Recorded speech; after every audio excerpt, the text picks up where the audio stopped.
If you're doing suspension refresh on your 65 through 89 911 series car, you'll want to replace your ball joints with replacement parts from Elephant Racing.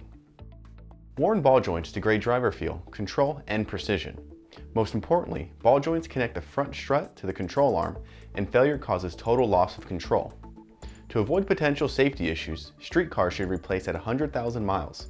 Track cars should be inspected before every event, and replacement should be done on a regular schedule.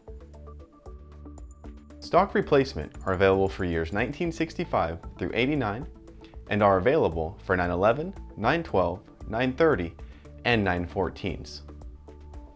You'll also want to get our ball joint hardware kit that provides everything you need to complete the installation.